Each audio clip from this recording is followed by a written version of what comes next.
Jornal da EPTV, primeira edição. Oferecimento Unaerp Experience. Universidade de verdade. Processo seletivo semestral. Informe-se. E Clínica Sempre Visão. Cirurgia de catarata é aqui. Oi, bom dia.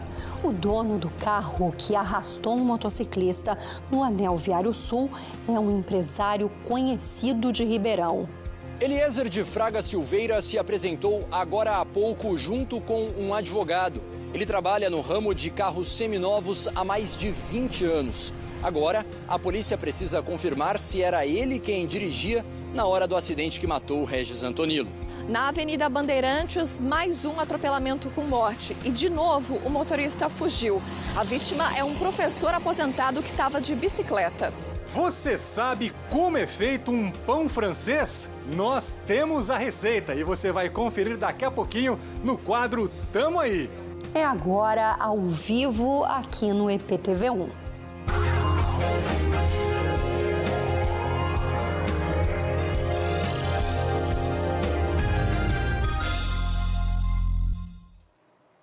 A gente abre o jornal de hoje com o caso do entregador de comida que morreu atropelado em Ribeirão Preto.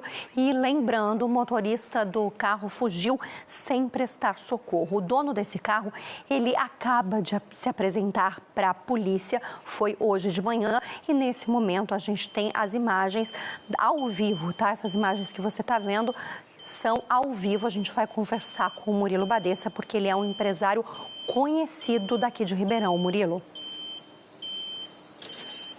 Isso, Luciele. Esse empresário é o Eliezer de Fraga Silveira, de 47 anos, que, de acordo com o que a gente apurou aqui na delegacia, deixa o 4º Distrito Policial neste momento, neste carro preto que vimos saindo da garagem da delegacia. Parecido que ele não arrastou ninguém, não passou por cima de ninguém, foi uma colisão, a vítima foi para a pista, agora tem que ser apurado quem de fato na pista teria atropelado e arrastado a vítima, que não foi ele. Doutor, ele informou por que ele fugiu? Oi? Por que ele fugiu? Ele fugiu porque ele ficou assustado e no mais eu não vou informar nenhum outro elemento, porque tem testemunha para ser ouvida, eu tenho ainda laudos periciais para chegar, para depois a gente ter uma nova conclusão, mas de fato, ele deixar uma coisa bem muito clara para vocês.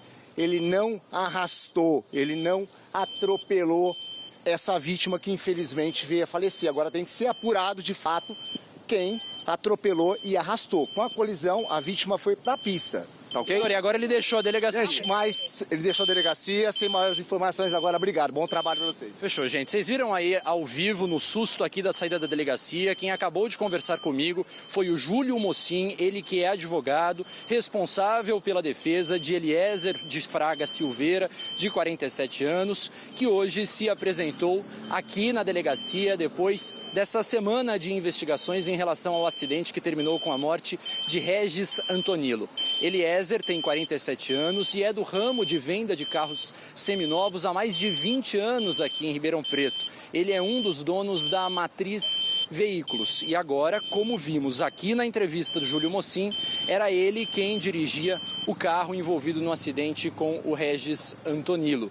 A informação mais atualizada que a gente tem é de que o caso está registrado por homicídio culposo, omissão de socorro e fuga. Por volta de 10 horas da manhã, o repórter cinematográfico Carlos Trinca flagrou o momento em que Eliezer chegou aqui ao 4º Distrito Policial para se apresentar às autoridades. Ele estava de boné, falando ao celular e entrou acompanhado dos advogados para ser ouvido. Esta oitiva dele, portanto, começou por volta de 10 horas, durou até agora perto do meio-dia, 11h45, e ele deixou a delegacia depois de prestar esses primeiros esclarecimentos para as autoridades. Agora, claro, a gente está em contato com a Secretaria de Segurança Pública e também com o delegado responsável pelo caso para entender quais vão ser os próximos passos dessa investigação.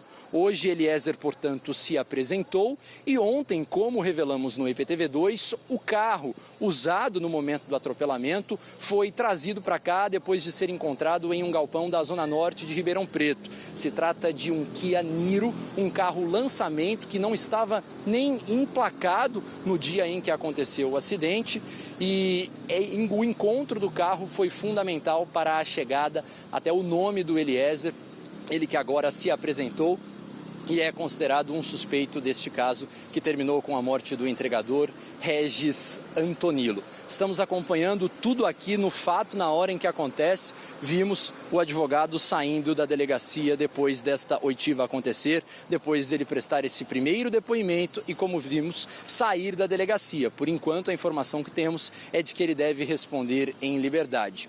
O Eliezer, eu falei há pouco, é dono de uma concessionária de carros há mais de 20 anos aqui em Ribeirão, a Matriz Veículos, e esta concessionária também se vê envolta em uma série de denúncias que mostramos aqui nos jornais da EPTV desde o começo do ano. São denúncias de clientes que dizem ter comprado carros seminovos com o Eliezer, mas que dizem que depois de receberem o carro, não tiveram os documentos desses carros passados para os nomes deles. Então isso implica em uma série de problemas, porque as pessoas estão com o carro, estão com o bem, mas o bem não está no nome delas. E aí, no caso de um problema, de acionar um seguro, não conseguem fazer isso porque o carro não teve o documento passado. Nas reportagens que já fizemos sobre essas denúncias em relação à Matriz Veículos, o advogado do Eliezer nessa área, na área civil, em relação à situação dos documentos do carro, ele já informou que a empresa vinha passando por uma série de problemas financeiros e que, por isso, os documentos não estavam sendo transferidos para os nomes dos clientes. Então, já tínhamos o Eliezer envolvido nesta situação da Matriz Veículos e agora, com a apresentação aqui dele na delegacia e a confirmação do advogado dele ao vivo, temos ele como o principal suspeito de envolvimento neste atropelamento que terminou com a morte do entregador. Ele prestou depoimento e foi liberado aqui da delegacia. O pedido da família da vítima, o Regis Antonilo, que tinha 36 anos, é por justiça, é por respostas. Não querem que esse caso termine com impunidade, sem que ninguém seja responsabilizado. Ontem eu estive na casa do Adilson, que é tio do Regis, e ele falou sobre qual é a sensação da família, como todo mundo está nesse momento de tamanha fragilidade. A morte foi no domingo, o Regis tinha uma filha de 14 anos de idade. Vamos ouvi-lo. E quer dizer, essa pessoa que bateu pode amanhã matar outra pessoa também. E assim vai indo, a gente fica com essa indignação, né? Por quê? A pessoa se faz isso com a gente. Ela tem muito dinheiro. É uma pessoa que o carro dela vale a partir de 204 mil. Vamos pedir justiça, vamos fazer justiça. Não deixe esse caso passar. Porque hoje foi com meu sobrinho. Amanhã pode ser com alguém da família de vocês. Está aí a fala, portanto, de Adilson Antonilo, ele que é tio do Regis e que ontem conversou com a nossa equipe para pedir justiça. Hoje tivemos esse avanço na investigação com a apresentação do principal suspeito do caso. Nesta mesma entrevista, o Adilson também falou sobre os impactos que a morte do sobrinho dele causou na família como um todo. A filha dele não sai de casa, não está indo para a escola. Parou, acabou a vida da menina também. A mãe, principalmente, a mãe dele não fala nada. A minha mãe, que é avó dele também. Está todo mundo passado. Família está acabada. Bom, gente, então recapitulando, hoje a novidade se trata da apresentação de Eliezer de Fraga Silveira, ele que tem 47 anos, é dono da concessionária Matriz Veículos e hoje veio à delegacia para se apresentar e dizer que era a pessoa que estava no Kia Niro que atropelou o Regis Antonilo no Anel Viário Sul na noite do último domingo. Como vimos ao vivo na entrevista do advogado dele, o Dr. Júlio Mossin, a informação da defesa, pelo que eu pude entender na entrevista rápida que ele deu aqui com a gente no começo da entrevista, é de que o Regis teria sido morto depois com os atropelamentos e não com a batida que envolveu o carro do Eliezer. Mas claro que isso ainda depende de muita apuração e se trata apenas da versão da defesa que foi apresentada aqui para a imprensa na hora do começo do jornal. Agora todos esses fatos serão apurados para a averiguação correta do que aconteceu, do acidente que terminou com a morte do Regis Antonilo. É importante reforçar que estamos em contato já com a Secretaria de Segurança Pública e também com o delegado à frente do caso para termos informações oficiais sobre o que acontece a partir de agora com a apresentação do Eliezer. Apuramos aqui na frente que ele prestou o depoimento e foi liberado. Agora, se vai ter mudança de tipificação, se existe um novo entendimento do delegado, o que ele pretende fazer com este depoimento que foi prestado há pouco aqui na delegacia, para termos essas informações, precisamos de contato com o delegado à frente do caso e estamos fazendo isto neste momento, Luciele. Tendo qualquer novidade, eu aviso por aqui, estamos acompanhando de perto as investigações desde que o caso aconteceu lá na noite do último domingo, no Anel Viário Sul, e mostramos os pedidos de justiça da família, dos amigos, dos companheiros de trabalho e exibimos também aqui nos jornais da EPTV os relatos de uma testemunha que foi fundamental para as investigações. Foi esta testemunha que ouvimos lá no começo da semana que acompanhou o carro de Eliezer depois da batida acontecer e filmou o carro dele dando fuga depois do acidente acontecer. E foi essa testemunha que identificou que se tratava de um Kia Niro, um carro lançamento, diferenciado, inclusive de alto valor material, e isso se cumpriu ontem. A gente comprovou que realmente se tratava de um Kia Niro, porque ele foi encontrado em um galpão da Zona Norte e trazido aqui para a delegacia, e a polícia confirmou para mim que se tratava do carro envolvido na batida. Relembrando o acidente, para dar mais detalhes sobre ele, foi na noite do último domingo, o Regis estava trabalhando, passando ali próximo da alça de acesso que vai para Brazolá e a Costa, quando, segundo o boletim de ocorrência, foi atingido na traseira pelo Kia Niro. Nisso, ele foi jogado ao chão e o motorista do carro fugiu. Com o Regis ficando no asfalto, outros carros, infelizmente, que passavam pelo trecho, acabaram atropelando o Regis. Neste meio tempo, além de não prestar socorro, de acordo com o boletim de ocorrência, o motorista do Kia Niro também fugiu. E ele percorreu cerca de 7 quilômetros com a moto presa na parte da frente do carro, no para-choque do carro. Esse trajeto de 7 quilômetros foi lá do local do acidente, no Anel Viário Sul com a Brazolá e a Costa, até a região da Antônio Machado Santana, rodovia que vai para a região de Araraquara, para Bonfim Paulista, aquele pedaço. Ele teria percorrido aqueles bairros do Guaporé com a moto presa na frente do para-choque e só lá na Antônio Machado Santana, como dá para ver numa câmera de segurança, é que a moto se desprendeu do carro, do para-choque do carro. Então hoje uma novidade importante, a polícia já identificou e ouviu o motorista do carro, que se trata de Eliezer de Fraga Silveira, que tem 47 anos e é o dono da Matriz Veículos. Tendo qualquer novidade eu aviso, sigo por aqui, Luciele, vou tentar falar com o delegado agora. Isso aí, provavelmente conversaremos ainda nessa edição do Jornal de novo, Murilo, né? Por enquanto, o que a gente tem, então, é que esse motorista, quem dirigia o carro que matou o Regis Antonilo, essa pessoa poderia responder por omissão de socorro e também por homicídio culposo quando a justiça entende que não houve intenção de matar. E isso, como o Murilo já disse, pode ser modificado a partir de agora, a partir da identificação dele, do Eliezer de Fraga Silveira, um empresário que atua no ramo de venda de carros seminovos aqui em Ribeirão há mais de 20 anos. Ele é bastante conhecido. Essa é a pergunta que todo mundo se fazia: quem dirigia o Kia Niro? Então agora a gente já tem essa resposta e imagino eu que o que a família quer saber também é por que ele fugiu. O Júlio Mocin, advogado de defesa, ao vivo falou para o Murilo Badessa que ele ficou assustado, mas como já dissemos na segunda-feira, quem sabe se ele tivesse pelo menos telefonado para a polícia, ligado para alguém, avisado sobre esse acidente ou mesmo parado ali na hora para ajudar a vítima, né? Quem sabe o Regis não estaria vivo hoje, machucado provavelmente, mas vivo aqui com a gente. Murilo, obrigada pelas informações. E teve um outro acidente grave em Ribeirão, terminou com a morte de um ciclista e, nesse caso, o motorista fugiu também. A gente vai conversar com a Andriele Ferro, foi na Avenida Bandeirantes, né, Andriele? E a vítima é um professor daqui de Ribeirão. Boa tarde. Exatamente isso, Luciele. Boa tarde para você, boa tarde para todo mundo. Um professor já aposentado de 64 anos. Como você bem disse, o acidente com esse professor, o seu José Antônio Boareto Júnior, foi aqui na Avenida Bandeirantes, ontem de manhã, por volta das 11 horas da manhã.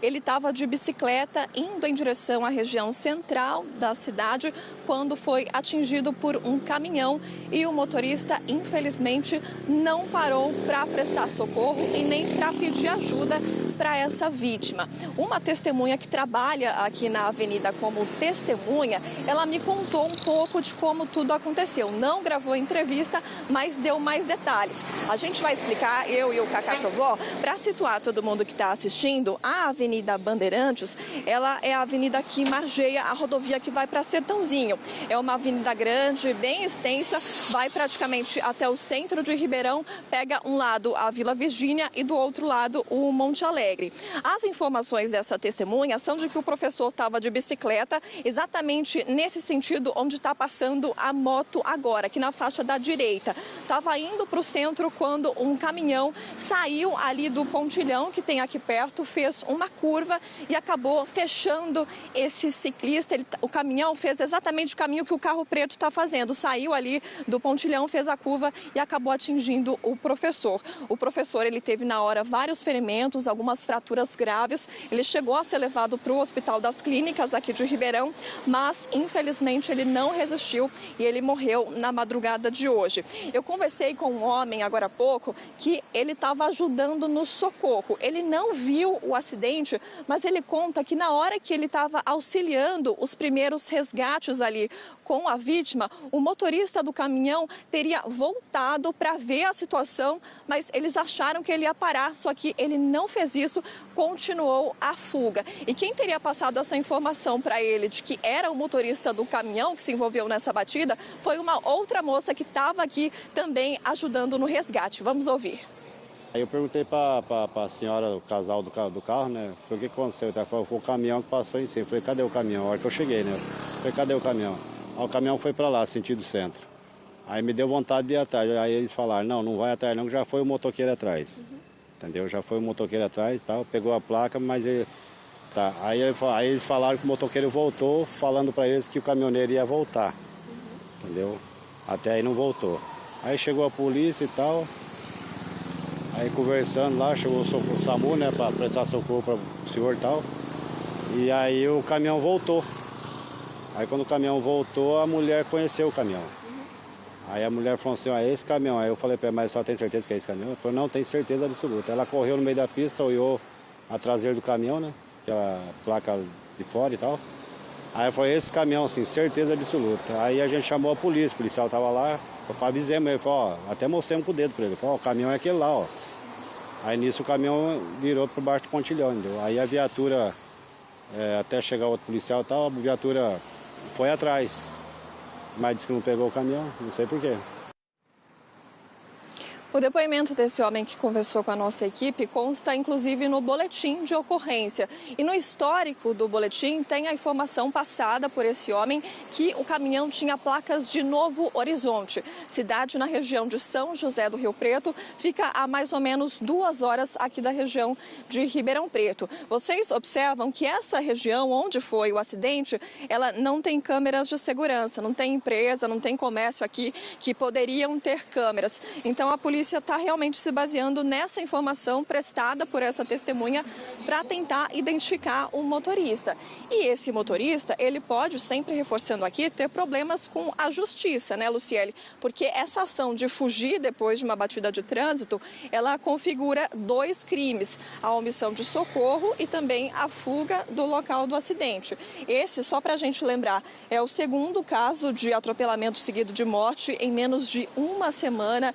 O outro foi o caso que o Murilo Badeessa trouxe agora há pouco, que o motorista acabou se apresentando na polícia. E nesses 2 casos, nos primeiros momentos, os motoristas, eles fugiram sem prestar nenhuma ajuda, nenhum auxílio para as vítimas. Com a morte agora do seu José Boareto, Ribeirão Preto já soma 17 vidas perdidas no trânsito aqui da cidade só este ano. Então, em menos de 4 meses, 17 pessoas morreram nas ruas, nas avenidas e nas rodovias aqui da nossa região. Luciele. Eu tenho certeza que você que está aí nos assistindo está se perguntando mesmo que eu. O que está acontecendo, né, com as pessoas? Porque você atropela um ser humano e simplesmente volta para casa como se nada tivesse acontecendo, como se nada tivesse acontecido. Quer dizer, podia ser um filho seu, um irmão, a mãe, o pai. Você ia deixar largado na pista, na rodovia. Enfim, obrigada, viu, Andriele? E agora, uma novidade para quem está em busca de empréstimo. Começou a valer hoje uma linha de crédito consignado para trabalhadores de CLT, também para microempreendedores, e usa parte do FGTS como garantia. A Bruna Romão está por aqui para explicar para a gente como funciona, então, essa nova linha de crédito, que pode ser uma ajuda aí bacana para muita gente que está precisando. Bruna, com você. Oi, Luciele, é um programa do governo federal que funciona assim como uma alternativa de linha de crédito. A gente vai mostrar um passo a passo de como que vai funcionar essa linha e a gente vai ouvir agora. A contratação será pelo aplicativo Carteira de Trabalho Digital e as ofertas dos bancos vão aparecer em até 24 horas depois da pessoa autorizar o uso de dados dela. As parcelas do empréstimo serão descontadas na folha de pagamento do trabalhador todo mês e o limite de crédito será de, no máximo, 35% do salário. Quem já tem um consignado ativo vai poder fazer a portabilidade a partir de 6 de junho, direto pelos canais eletrônicos dos bancos. E se a pessoa for demitida, pode usar até 10% do saldo do FGTS e 100% da multa rescisória para pagar o empréstimo. E a adesão, Luciele, só pode ser feita pelo aplicativo Carteira de Trabalho Digital. Para falar mais sobre esse assunto, eu converso com o Felipe Borba, que é assessor de investimentos, e ele vai começar explicando para a gente para quem é direcionado esse empréstimo, não pode comprometer a renda, então dê os detalhes melhor para a gente se é uma boa vantagem. Bom dia para você. Bom dia. É uma boa vantagem para o trabalhador formal, aquele trabalhador que tem a carteira assinada. Então, os trabalhadores com carteira assinada, trabalhadores rurais, microempreendedor individual também pode acessar esse tipo de crédito. É importante ressaltar, esse crédito não deve tomar mais do que 35% da renda do trabalhador. Ele vai ser descontado direto pelo E-Social e você pode pegar até 10% do volume que você tem de FGTS ou até 100% da multa rescisória para tomar esse tipo de crédito. E qual é o ponto positivo, né? Por que isso é bom para o trabalhador que tem carteira assinada? Por se tratar de um crédito que tem as garantias mais firmes, uma garantia forte, ou seja, caso ocorra inadimplência, há o dinheiro do FGTS como garantia, a taxa de juros é um pouco mais baixa. Então, ela vai se equiparar quase à taxa de juros do consignado para aposentados, por exemplo, que hoje é um dos menores níveis de juros que nós temos para empréstimos. Então, a grande vantagem para quem tem um crédito mais caro, para quem tem alguma dívida de rotativo de cartão, para cheque especial, esse tipo de coisa, pode optar por essa nova forma de crédito para conseguir melhorar ali o juro que ele está sendo, o juro que ele paga, né? Ele vai conseguir trazer talvez uma parcela menor, colocar essa parcela de uma forma melhor dentro do orçamento. São várias vantagens, é sempre bom ter uma nova forma de crédito e principalmente um crédito barato. E, Felipe, a pessoa precisa ficar muito atenta porque até então as pessoas vão até o banco para fazer o pagamento desse consignado e agora não, agora é ali no salário que cai na conta, ou seja, já vem descontado. Exato, isso já vai ser naturalmente descontado, no holerite da pessoa vai ter aquela parcela desse crédito que ela tomar, então é importante a pessoa conseguir fazer o crédito com a parcela condizente ao que ela consegue tirar do orçamento. Por quê? 35% é um volume bem representativo da renda. Então, é importante ressaltar que a renda já vai cair descontada desse empréstimo e aí vai poder fazer falta aí se a pessoa pegar um empréstimo maior do que ela consegue organizar no orçamento. Você falou que é muito bom para quem tem aí uma dívida ativa, já tem um empréstimo. Como é que a pessoa faz essa portabilidade? É fácil se a pessoa quiser desistir de um empréstimo e optar por esse? Exato.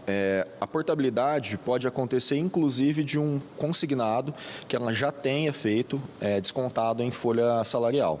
Então, pelo próprio aplicativo, ela vai conseguir solicitar a portabilidade. Por quê? Hoje o INSS tem mais de 80 bancos ou instituições financeiras conveniadas para fazer o crédito consignado.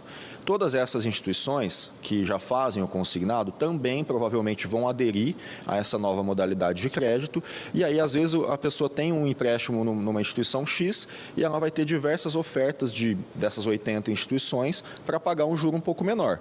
E aí ela solicita a portabilidade, troca um crédito pelo outro, reduzindo o juro, provavelmente ela consegue reduzir também a parcela e aí vai ficar mais bem encaixado no orçamento de quem for tomar esse crédito. Tá certo, muito obrigada pelas suas orientações. E a meta, Luciele, do governo é evitar o superendividamento. Então, entre aí no aplicativo Carteira de Trabalho Digital, escolha as opções, funciona como uma espécie de leilão e você vai ficar por dentro de tudo. Eu volto com você.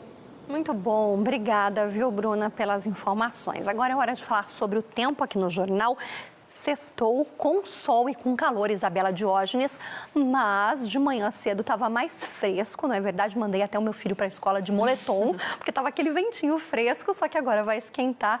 É muito típico do outono. Isa, boa tarde para você. Exatamente, viu, Lu? Boa tarde para você também, para todo mundo de casa. É muito típico dessa estação do ano, né? A gente passa a ter agora manhãs e noites mais geladinhas, né? Dando para usar um moletom, né? Tirar aquela roupa mais comprida do armário. Só que à tarde continua fazendo calor, a gente chama isso de amplitude térmica, inclusive, né? Quando a temperatura mínima e a máxima são muito diferentes. E hoje a gente presenciou isso, né? Um dia aí começando geladinho, com um ventinho mais gostoso, uma temperatura mais baixa, só que à tarde deve esquentar, tá? E a gente deve ter um dia aí de tempo mais firme, ó. Já ilustrando aqui para vocês, o solzinho bem em cima de Ribeirão Preto, tem uma nuvem ali acompanhando ele, só que não tem uma chance muito grande de nuvem carregada, tá? Condição de chuva tem, só que é uma condição muito baixa. Se cair, é aquela chuva bem irregular, bem pontual. E por que essa chuva pode cair? Como vai fazer calor durante a tarde, como tem umidade circulando aqui na nossa região, essa combinação de calor e umidade traz aí essas pancadas bem isoladas. Para hoje, não tem risco de temporal, tá? Vai ser aquela coisa bem pontual mesmo. E o tempo firme é por conta daquela área de alta pressão que está lá no oceano, bem pertinho do sul do Brasil, só que mesmo um pouquinho longe da gente, ela está influenciando aqui a nossa região e trazendo um tempo mais firme para essa sexta-feira. Vamos chamar imagens ao vivo da região central de Ribeirão Preto para a gente ver que, ó, tem nuvem no céu, só que o sol aparece mesmo assim, arrumando um espacinho aí entre essas nuvens para poder brilhar. E hoje você vê que em Ribeirão Preto a máxima durante a tarde é de 30 graus. Então ainda esquenta, ainda fica abafado e essas nuvens, por enquanto, ainda não apontam chuva, mas no fim do dia, quando esse calorão aí, né, essa temperatura mais alta aparecer, quando ela encontrar com a umidade, pode vir aquelas pancadas irregulares que eu acabei de falar. Então já vamos mostrar aqui como é que fica algumas cidades da nossa região para essa sexta-feira. Você que tem algum plano, quer se programar? A gente começa mostrando aqui a cidade de Franca, ó. Olha só, durante a tarde, um pouquinho mais ameno que Ribeirão Preto, né? Por lá a temperatura máxima deve chegar nos 27 graus. Franca, um tempo mais firme, né? Como eu disse, essa é a tendência para essa sexta-feira. Agora aqui na tela, como é que fica Barretos? Lá esquenta também, podendo chegar nos 30 graus. Brodowski e Orlândia podendo chegar nos 29. Já em Sertãozinho pode chegar até 31. E a gente vê, ó, tudo amarelinho aqui por conta da área de alta pressão que está trazendo a condição de tempo um pouquinho mais firme. Agora a gente vê como é que fica outras cidades, ó, aqui da região de Franca. Ituverava com máxima de 30 graus, Patrocínio Paulista com máxima de 28, Pedregulho também com essa máxima prevista. Em Miguelópolis pode chegar até 30 graus. Em Miguelópolis e Pedregulho, ó, azulzinho indicando 1 milímetro de chuva, que é aquela chuva irregular, bem pontual, por conta da combinação de calor e umidade. Agora aqui na tela, Altinópolis, ó, durante a tarde esquenta um pouquinho também, podendo chegar até 29 graus. Em Altinópolis, por enquanto, não tem condição de chuva para esta sexta-feira. E o que a gente quer saber, todo mundo quer saber para se programar, é como vai ser o fim de semana, Isabela. Um pouquinho diferente, tá, Lu? Aqui a gente vê a tendência de um tempo mais firme, né? No final de semana, uma mudancinha, porque a chuva pode ganhar mais força. Por quê? A alta pressão que está lá no oceano, bem na altura do sul do país, ela vai se distanciar, ela vai ficar mais para o meio do oceano, ou seja, ela para de atuar um pouco aqui na nossa região. E a gente vai ter um cavado atuando na atmosfera. E o cavado a gente sabe, né? É aquela circulação potente de ventos. Aí, essa circulação vai movimentar ainda mais a umidade que está rolando por aqui e vai trazer uma condição de chuva mais volumosa. Então, bora espiar aqui como é que fica fica o final de semana para Ribeirão Preto. Olha só, sábado continua quente durante a tarde, podendo chegar nos 31 graus. Domingo pode chegar até 30 e a gente vê a mínima nos 2 dias de 20 graus. E a gente vê a chuva ganhando força. Amanhã, sabadão, 1 milímetro para Ribeirão Preto. No domingo, 12 milímetros. Já é uma chuva que a gente considera grande, né? Passou de 10 milímetros, é volumosa. Agora a gente vê como é que fica também o final de semana em Guará. Amanhã, máxima de 30 graus. No domingo, pode chegar nos 29. Condição de chuva nos 2 dias por conta desse cavado que vai potencializar os ventos e também a umidade aqui na nossa região. Luiz Antônio na tela. Para hoje, máxima de 29 graus. Mesma temperatura máxima para o sábado e no domingo, com diferencial, como eu disse, no final de semana, a chuva volta a ganhar força, né? Sábado, 1 milímetro em Luiz Antônio, no domingo, 7 milímetros previstos. Agora aqui na tela, para o pessoal de Cajuru, hoje máxima de 29, no sábado pode chegar nos 30, domingo volta para 29 graus com 8 milímetros de chuva previstos. E rapidinho a gente consegue perceber, né? 18 graus de mínima, né, Lu? Depois máxima de 28, 19 de mínima, máxima de 30, amplitude térmica bem típico de outono. Isso aí, obrigada, viu, Isabela? Valeu, Lu, até mais. Você. Tchau, tchau. Até mais. Olha, hoje, dia 21 de março, é o Dia Nacional do Pão Francês e no nosso Tamo Aí, o Guilherme Leone vai mostrar qual é o passo a passo da preparação, as curiosidades do preparo do pão francês, que apesar desse nome, é uma criação daqui do Brasil. Sexta-feira, o Tamo Aí tá no ar hoje com uma receita que todo brasileiro adora. É o pão francês.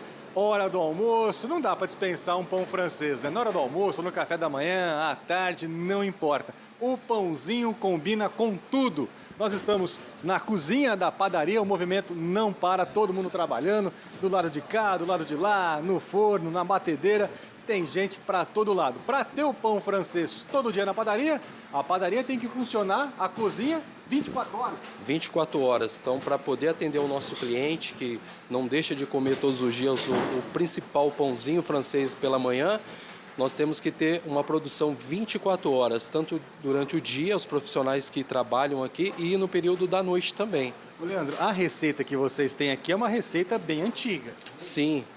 Já vem de 3 gerações, né? Há 40 anos aí, a mesma receita desde 1984. Não é à toa que está há 40 anos, né, vendendo o pãozinho francês. Então vamos mostrar, né? Estamos na padaria. Mão na massa, mão na massa, mão na massa. A Aguinaldo está aqui com a gente, é padeiro. Padeiro. Como é que se faz, então, o pão francês, Aguinaldo? Aqui, primeiramente, a gente começa com a receita já pronta, né? Que a gente já deixa tudo preparado, que é melhorador, farinha, sal e fermento. Mais nada. Misturou, é o que está aqui no pacote. Isso. Já vai para cá. E aí fica por quanto tempo batendo, mexendo a massa? Aqui, em média, 20 minutos. E como é que sabe o ponto dela? A gente dá uma olhada no ponto de véu dela, mais ou menos. Depois a gente termina ela aqui na masseira, no cilindro. Quanto tempo fazendo pão? Há 25 anos já. 25 anos. Como é que você deu início à profissão? Vem do meu pai, né? Meu pai já era padeiro, então vem desde berço já. Lá vem a água para poder dar liga na massa aí, bastante água. E vai mexendo. Quanto que tem de massa aí? Aqui ela vai dar mais ou menos uns 40 quilos no total. 40 quilos? De massa. Agora vou colocar ela na rápida, né? Que ela vai pegar o processo mais rápido e já vamos pôr o fermento. Então vai lá. Ok? Vamos mexer mais um pouquinho para ficar no modo mais rápido. Vai buscar o fermento. Enquanto isso, Carlos Trinca vai mostrando pra gente aí o movimento na cozinha da padaria. Enquanto tem massa sendo feita, tem outra massa já sendo preparada, já tem massa descansando. E assim vai indo a cozinha da padaria. Não para o tempo todo.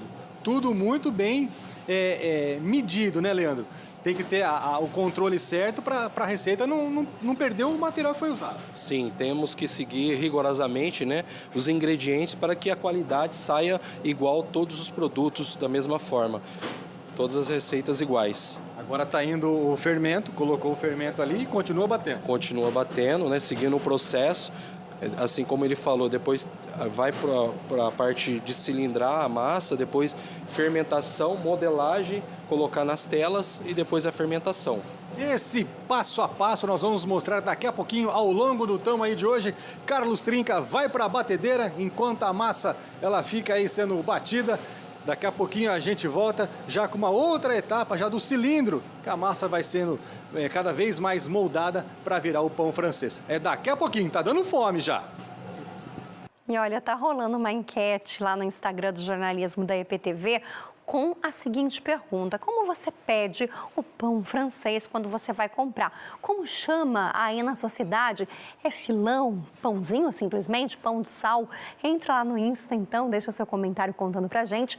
Lembrando que além dessas brincadeiras, bastidores, falha nossa, curiosidades sobre o dia a dia dos repórteres, tem também, claro, muita notícia, é o mais importante, né? O dia inteiro sobre a nossa região.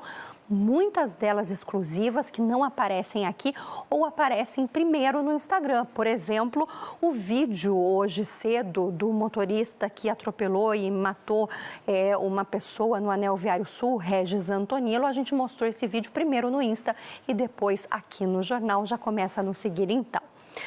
Agora, um intervalo rápido no jornal. Já já a gente volta com notícia de saúde para falar de um problema respiratório crônico, a asma. Agora, 12h23, a gente volta já. Amanhã, a EPTV tem uma programação completa para você curtir a sua tarde com toda a família. 2h30, os aventureiros do Terra da Gente vão subir uma das maiores montanhas do estado de São Paulo. E ainda, você vai aprender a fazer uma receita inusitada de salada quente na hora do rancho. Às 3h30, o Mais Caminhos vai te levar para conhecer as atrações, as pessoas e histórias de Tuiuti. Até me emociono falar daqui porque hoje o pouco que eu tenho saiu daqui. E para encerrar sua tarde, muita música com os convidados no Caldeirão com Mion. Tá em jogo o prêmio de R$20 mil. Amanhã, uma tarde completa para você, aqui na EPTV.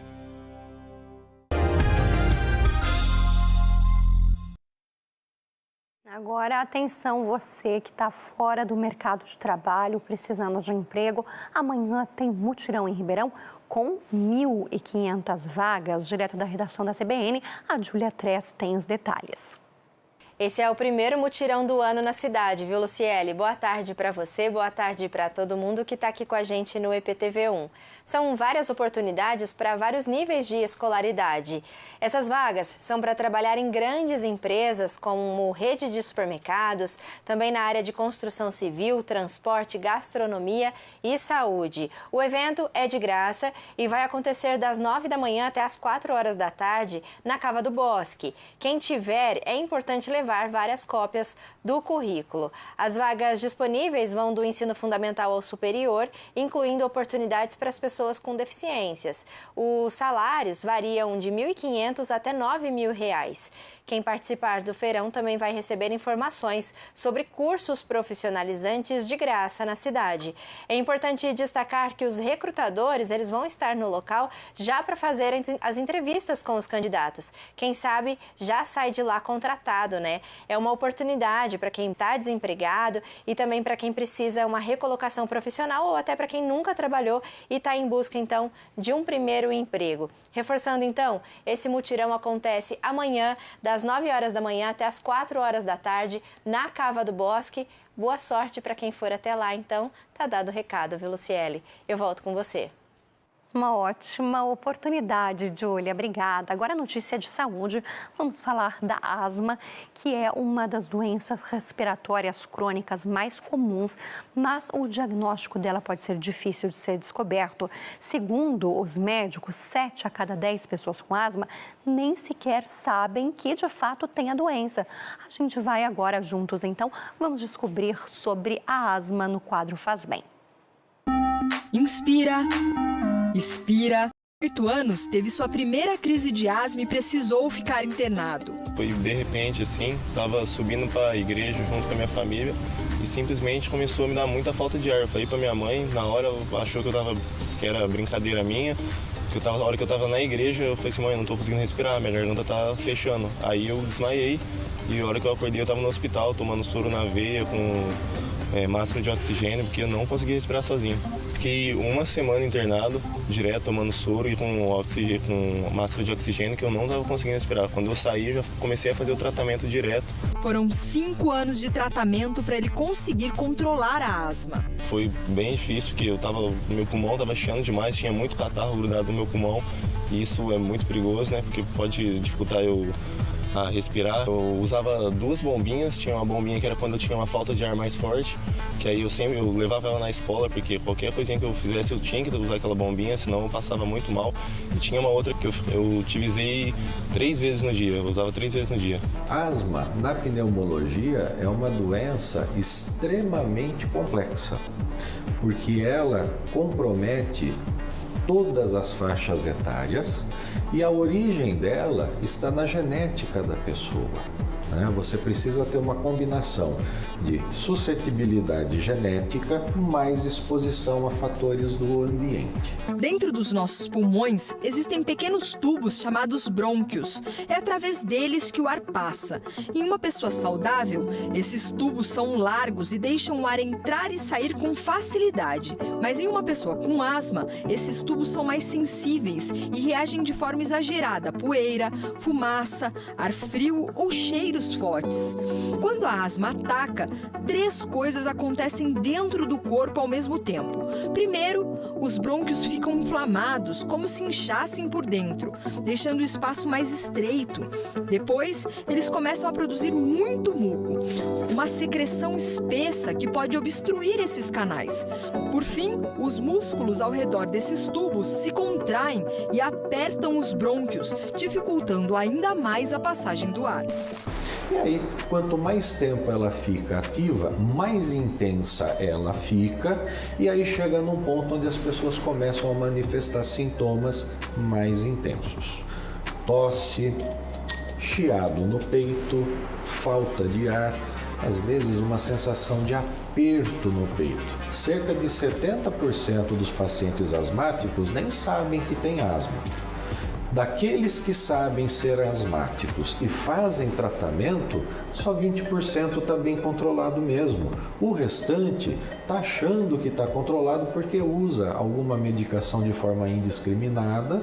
Ele acha que está bom assim, mas sempre tem alguma coisa e não passa por um acompanhamento. E aqui no Brasil, por incrível que pareça, a asma ainda mata 6 pessoas por dia. Então, nós não estamos falando de uma coisa que é banal, uma coisa boba.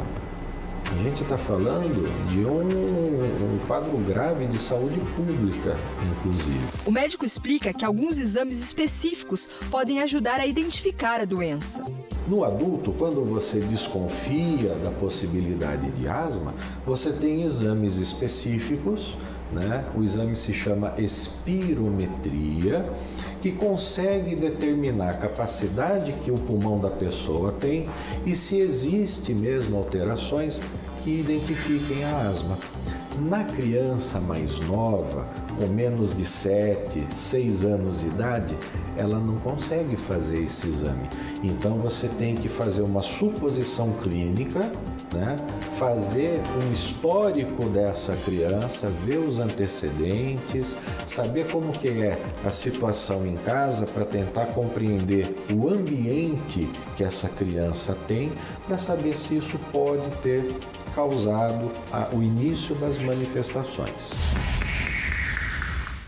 Para controlar a asma, o acompanhamento médico e o uso de medicamentos são indispensáveis. Os tratamentos evoluíram muito e existem diversos formatos de remédios, como sprays e cápsulas. E depois que a doença for estabilizada, o paciente pode ter uma vida normal, inclusive com a prática de atividades físicas. Atividade física ajuda sempre, em qualquer situação, mas não contribui para o controle da asma. O que controla a asma é o tratamento supervisionado, porque também não adianta a pessoa pegar o remédio, usar a vida inteira e não ter a supervisão do médico para entender aonde ele se encontra na escala de controle. Uma pessoa que não tem um bom controle da asma não vai conseguir fazer atividade física. Então, o que a gente tem que fazer? Primeiro, controlar. Uma vez controlado, o paciente vai fazer qualquer tipo de atividade física, sem nenhuma restrição. Por falar nisso, esse foi o grande ganho na vida do Felipe, que mostramos no início da reportagem. Mas quando você é menorzinho, que você não consegue fazer nada, você é uma criança, não consegue brincar com seus amigos. Eu tinha que brincar, eu brincava 10 minutos, tinha que parar para usar bombinha e depois não podia mais ficar brincando, porque meu pulmão não aguentava. Eu não conseguia correr, não conseguia fazer nada que uma criança normal faria. E hoje o Felipe, que tem um estilo de vida diferente, consegue praticar esporte, como que é esse Felipe? Esse Felipe é um Felipe muito mais feliz, né? Porque, nossa, eu não consigo ficar parado. Eu adoro o esporte, adoro correr, adoro fazer várias coisas. Tipo, agora, com o mal do jeito que eu tô agora, com a minha asma controlada, isso me possibilita fazer várias coisas sem ter medo de ter uma crise de novo e ficar internado.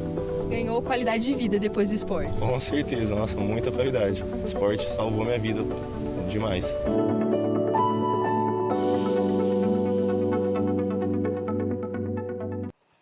Muito bem, é com essa frase, o esporte salvou a minha vida, que a gente começa a falar sobre o Globo Esporte aqui no EPTV1. Vamos agora com uma palhinha do que tem de bom no programa de hoje, Geraldo Neto. Esporte é tudo de bom, né, Luciele? Sim. Ótima tarde pra você. Como é que tá a sua sexta-feira? Essa sexta-feira linda, maravilhosa. Hoje tem festa lá em Taquaritinga. Vamos aproveitar, vamos curtir. Final de semana de muita coisa.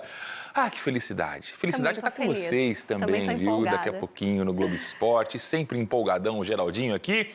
Temos muitos assuntos. Eu quero saber o seguinte, e aí? O que você achou do jogo da seleção brasileira ontem, hein?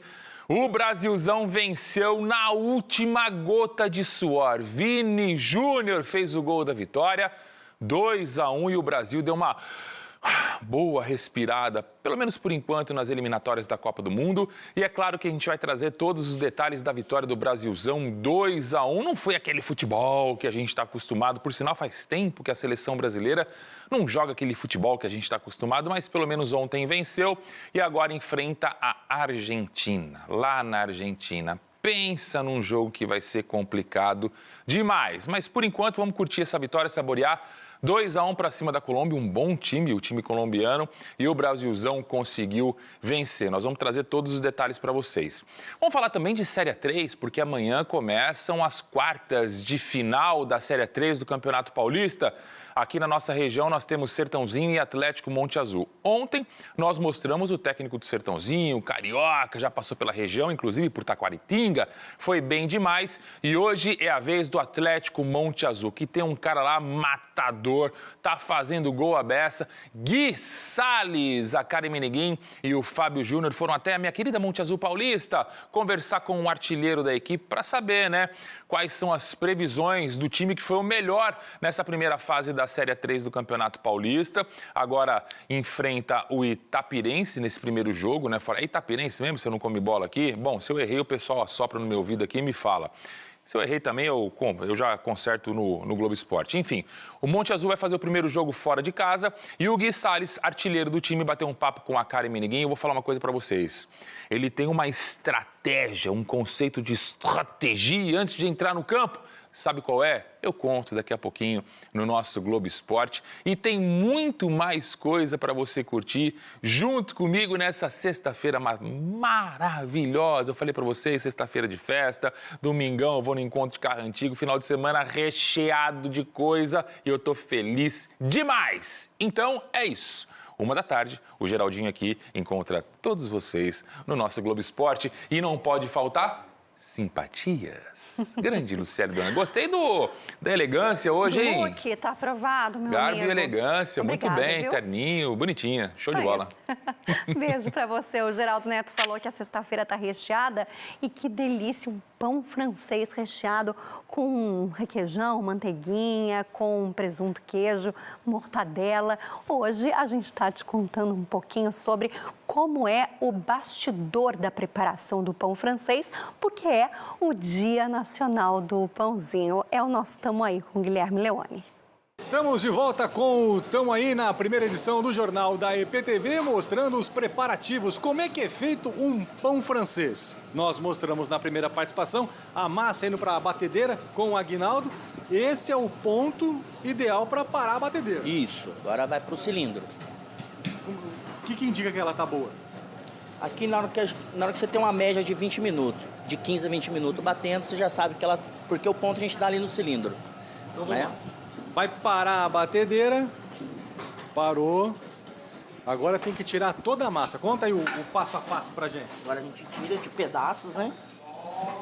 Tá bem pesado. Isso. Manda pra cá. Manda pra cá. O que vai fazer aí? Agora aqui eu vou cilindrar ela. Aí que a gente dá aquele trato final na massa, entendeu?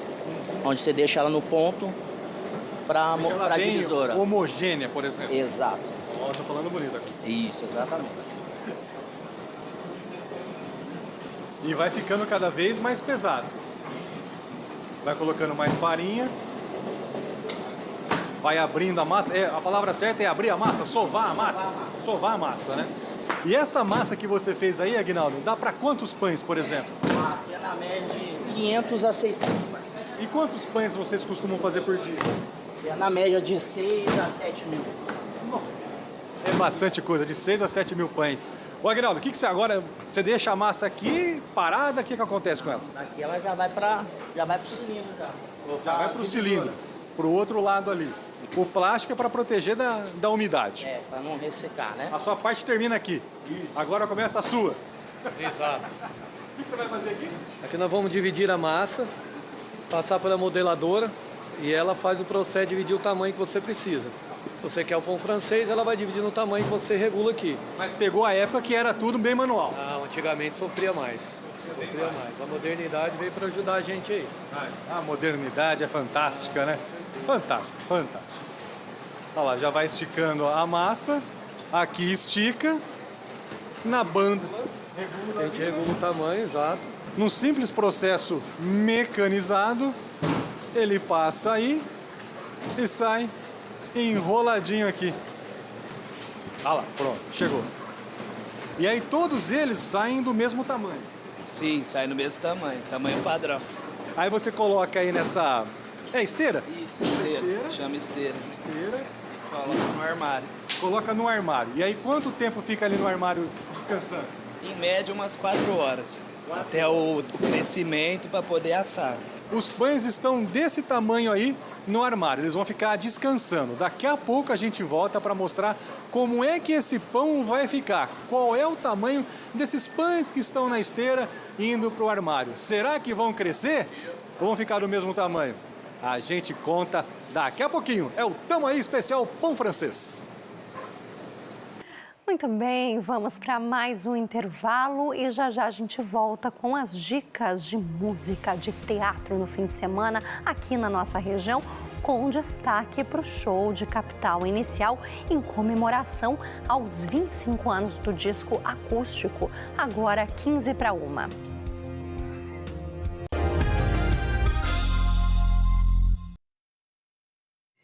É hora de ver as dicas para curtir o fim de semana. Tem música, tem teatro. A Thaisa Figueiredo chega aqui.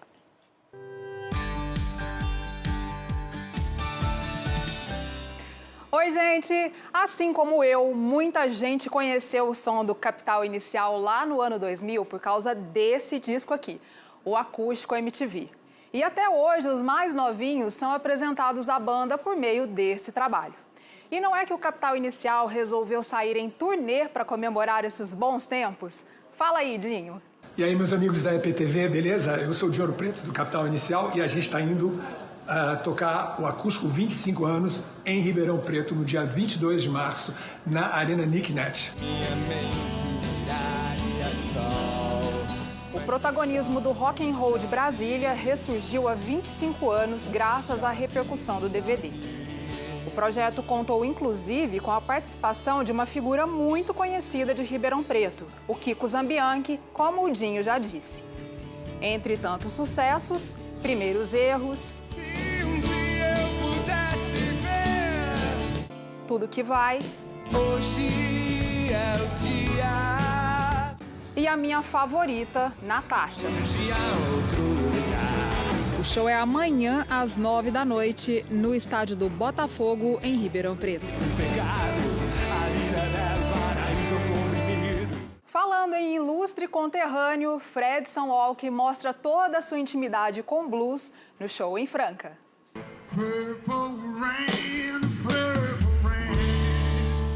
Fredson Walker é um dos maiores nomes da guitarra brasileira e vira e mexe está exibindo o talento que faz jus ao título não só no Brasil.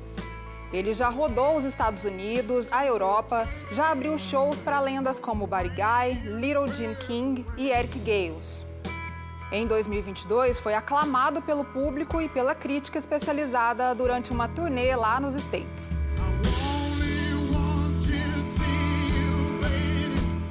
É hoje às 7h30 da noite no Sesc, em Franca, e é de graça.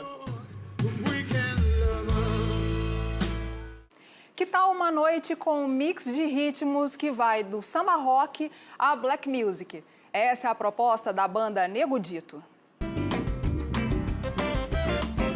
A Nego Dito nasceu há 12 anos aqui pertinho, em Araraquara. Ela vem chegando. E de lá pra cá se especializou em dar novas roupagens a grandes nomes da música brasileira. O repertório passeia por sucessos do Trio Mocotó, Djavan, Valmir Borges e Seu Jorge. Escuta só. É domingo às 5 da tarde no Sesc Franca.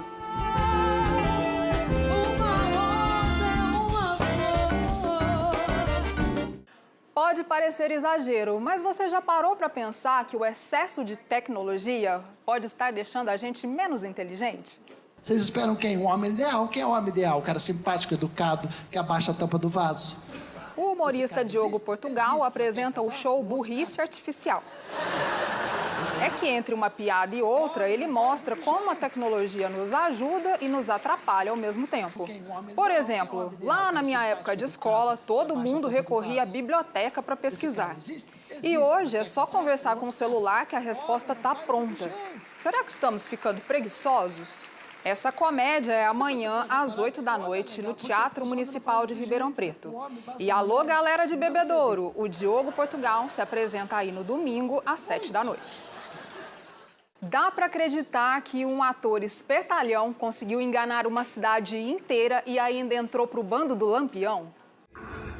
Pois é, nesse espetáculo do grupo Pavilhão da Magnólia, o público é levado aos anos 20 para a cidade de Floresta, no interior de Pernambuco. Quem levou esse tal do maquinista? Antônio Maquinista, um tipo inteligente e vistoso, se apresenta como ator. Ele recolhe o dinheiro da venda dos ingressos, mas some na hora da apresentação. O povo quer encontrar o larápio, mas fica sabendo que ele entrou para o bando do Lampião. Tem 3 sessões, hoje e amanhã às 8 da noite e no domingo é às 7 da noite no SESI, em Ribeirão Preto. Respeitável público infantil, a companhia Lucas Circos apresenta um espetáculo cheio de magia e em um lugar pouco provável. Vocês moram no meu coração. O artista circense Lucas Santa Rosa escolheu as praças de Ribeirão Preto para levar um show divertido ao público. Várias modalidades, como equilibrismo, monociclo e escada acrobática, além de malabarismo, mágica e muita interação com a plateia, são alguns destaques para a família toda aproveitar ao ar livre. É amanhã, às 10 da manhã, na Vila Tecnológica do bairro Jardim Alexandre Balbo. Por isso que é tão divertido. No espetáculo Fábrica de Brinquedos, quanto menos se fala, mais se diverte. É que o espetáculo Fábrica de Brinquedos, da companhia La Mala, usa e abusa da mímica e de técnicas do circo para dar vida a um laboratório onde são produzidos diferentes brinquedos. Um inventor maluco, seus brinquedos inusitados e uma boneca que tem vida e surpreende até mesmo seu criador, levam a criançada a dar asas à imaginação. É no domingo, às 4 da tarde, no Teatro do Sesc, em Franca. E vamos fechar nossa agenda em grande estilo, porque a companhia Minasa abre a sua temporada 2025 com uma ópera. obra La Serva Padrona, de Giovanni Battista Pergolesi, conta a história de uma criada apaixonada pelo patrão. Com a ajuda do mordomo da casa, ela deseja se transformar na patroa. Desde 1990, a ópera integra os trabalhos da Companhia Minás e, neste ano, a montagem tem direção musical do maestro Mitya Ganadi da Col e direção cênica de André Cruz. É amanhã, às 8 da noite, no Teatro Minás, em Ribeirão. Lá na nossa página g1.com.br/Ribeirão, tem mais dicas para você aproveitar a folga do fim de semana. Tchau! E agora é hora de ver a última etapa da preparação do pão francês ou simplesmente filão, Guilherme Leone. De volta com a última participação do Tamo Aí mostrando o pão francês. Na segunda nós mostramos o pão francês. Acabou de sair da maquininha, tá desse tamanho. E como é que será que o pão ficou? Vamos ver aqui. Como é que abre isso aqui? Puxar com força? Ah, eu não mexo com força não, vai lá. Ah, tem uma tática aí. Olha o tamanho do pão. Cresceu bem mais. Pode puxar? Aqui, vamos lá, Trinca. Se eu derrubar essa fornada inteira aqui, eu perco o emprego depois aqui. Olha lá. Olha o tamanho. Deixa eu voltar aqui, senão vai dar problema. Isso é mais ou menos 4 horas descansa. 4 a 5 horas de descanso. Descanso. E aí dali vocês pegam e colocam no forno. Vem cá, Trinca.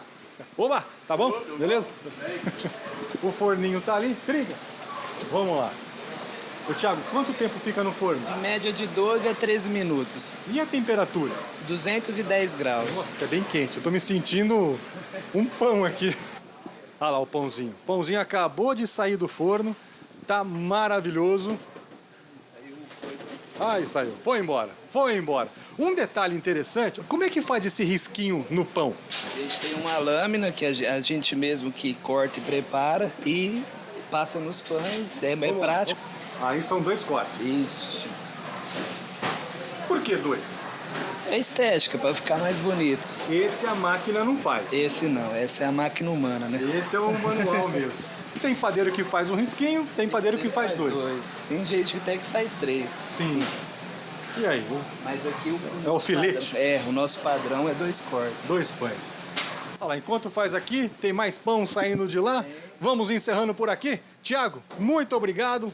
Um bom trabalho. O Leandro que recebeu a gente aqui, muito obrigado. Aí, vai um pãozinho aí, gente? Mais um pãozinho. Tá servido? A hora do almoço? Sim. É uma boa pedida. Não pode faltar na mesa do brasileiro. Aê, garoto! É pão para todo mundo, pão nosso de cada dia. Para todo mundo, excelente fim de semana. Carlos Trinca, muito obrigado pela participação. A todo o pessoal da padaria aqui, muito obrigado para todo mundo que está com a mão na massa aí. Tem alguma sugestão aí na sua cidade? Alguma coisa curiosa, alguma história interessante? Mande uma mensagem para a gente. 16997000000. Tamo aí especial francês. Acaba por aqui para todo mundo. Bom apetite! Olha, tem pelo menos 10 jeitos diferentes de chamar o nosso querido pão francês. A gente descobriu isso lá na enquete do Instagram. E no WhatsApp, o Roberto, daqui de Ribeirão, está dizendo o seguinte, ó. A minha esposa é do interior da Bahia e lá eles conhecem o pão francês como cacetinho. Toda vez que vamos na padaria é motivo de risada. E aí eu não ia contar, mas agora vou. Lá no Rio Grande do Sul, lá em Pelotas, onde eu nasci, a gente chama de cacetinho também. É claro que eu já moro há 15 anos em Ribeirão, hoje em dia eu falo filão, mas é engraçado mesmo, né, gente? Agora, a Neide, de Ribeirão Preto, disse que morou, na verdade, em Ribeirão Preto por muito tempo, agora ela está em Piumhi, em Minas Gerais. Eu acho que é Piuí, Minas Gerais, né? Enfim, desculpe se eu errei, Neide. E ela disse que mesmo lá em Minas, ela acompanha o nosso jornal. Obrigada, um beijo para você. E ela fala que lá o nome é Pão de Sal. E para encerrar, os comentários em relação ao acidente que aconteceu no Anel Viário Sul, né, do motociclista que mexeu com todo mundo, o Diego diz aqui, ó, o que passa na cabeça de uma pessoa nos 7 quilômetros em que está arrastando uma moto presa no próprio veículo? É inexplicável uma situação assim. E a Roseli também diz aqui, ó, e se fosse com um filho, irmão, pai dele, porque com certeza o Regis, né, a vítima que morreu nesse acidente, era filho, irmão de alguém e a dor dessa família não vai passar nunca, que seja feita justiça. É o que diz a Roseli por aqui. Para encerrar, a mensagem da Tânia, e ela diz o mesmo, ó, perdi minha mãe desse jeito. O motorista atropelou e deixou ela na sarjeta aqui numa rua de Barrinha e fugiu. Ficamos órfãos, éramos 7 irmãos. Meu pai morreu em seguida de desgosto. Uma história triste, que diz a Tânia por aqui. E a gente tem visto mesmo muitas pessoas atropelando e fugindo do local do acidente na nossa região. Mais informações sobre esse caso você acompanha hoje à noite no EPTV2. Um beijo, bom fim de semana, até segunda.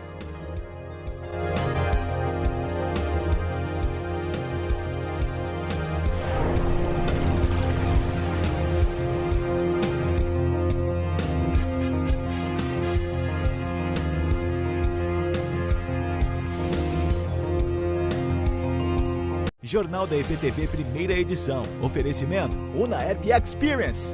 Universidade de verdade. Processo seletivo semestral. Informe-se. E Clínica Sempre Visão. Cirurgia de catarata é